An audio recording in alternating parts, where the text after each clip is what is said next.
Beda jawaban Anas Urbaningrum dulu dan kini soal gantung di Monas. Akarta, menyinggung tentang Anas Urbaningrum tentulah mengingatkan tentang janjinya digantung di Monas 11 tahun. Ada apa antara Anas dan Monas? Di tahun 2012 tepatnya pada 9 Maret, Anas yang saat itu menjabat sebagai Ketua Umum Partai Demokrat sesumbar tentang kasus dugaan korupsi proyek olahraga Hambalang di Bogor. Dia mengklaim tidak menerima uang korupsi dari Hambalang.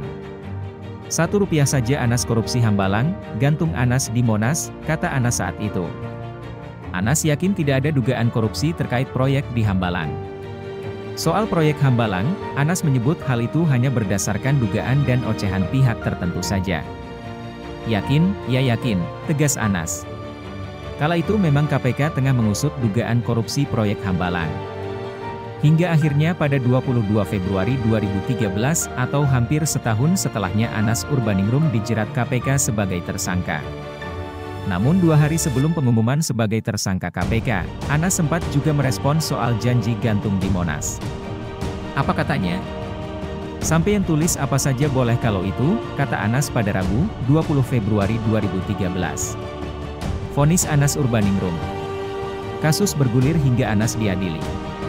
Pada Rabu, 24 September 2014 Anas divonis 8 tahun penjara dan denda Rp300 juta subsidiar 3 bulan kurungan. Majelis Hakim Pengadilan Tipikor menyatakan Anas terbukti melakukan korupsi dan pidana pencucian uang. Menyatakan terdakwa Anas Urbaningrum terbukti secara sah dan meyakinkan melakukan tindak pidana korupsi yang dilakukan secara berlanjut dan tindak pidana pencucian uang yang dilakukan secara berulang kali, ujar Hakim Ketua Haswandi saat itu. Majelis Hakim meyakini Anas ikut mengupayakan pengurusan proyek-proyek pemerintah lainnya dengan pembiayaan APBN yang dikerjakan Permai Group.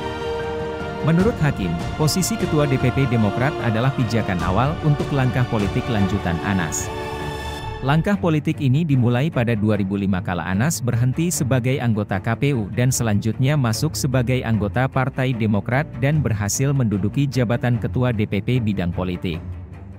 Dengan kedudukannya sebagai Ketua DPP Bidang Politik, terdakwa mempunyai pengaruh yang besar untuk mengatur proyek-proyek pemerintah yang bersumber dari APBN.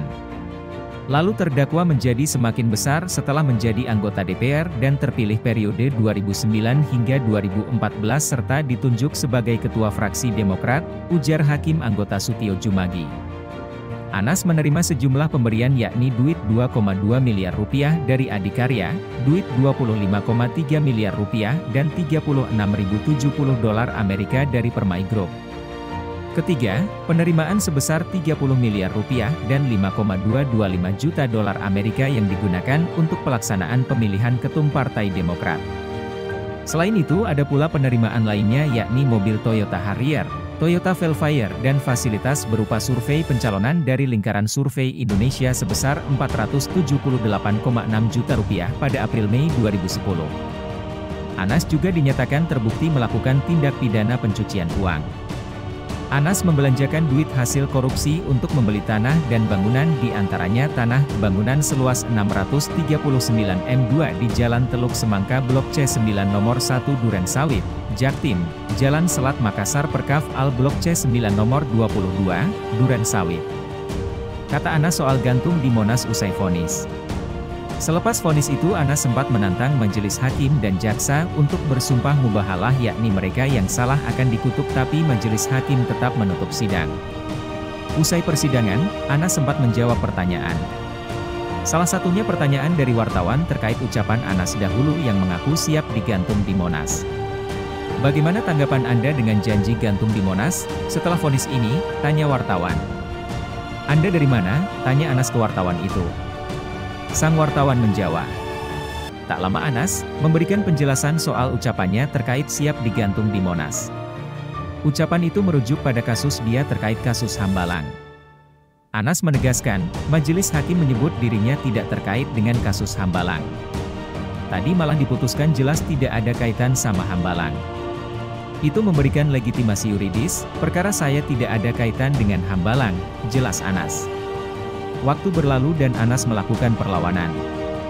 Pada Februari 2015, Majelis Hakim Pengadilan Tinggi DKI Jakarta menyunat hukuman Anas menjadi 7 tahun penjara, dengan denda Rp300 juta subsidiar 3 bulan penjara. Masih tak puas dengan potongan yang diterimanya hanya turun setahun, Anas kembali mengajukan perlawanan dengan harapan dibebaskan di tingkat kasasi. Namun, bukannya membebaskan, Majelis Hakim Agung yang saat itu dipimpin almarhum Artidjo Alkostar justru melipat gandakan hukuman Anas. Anas divonis 14 tahun penjara. Tak hanya itu, hak politik Anas juga dicabut. Selain itu, Anas wajib mengembalikan uang yang dikorupsi di proyek Hambalang sebesar Rp57 miliar.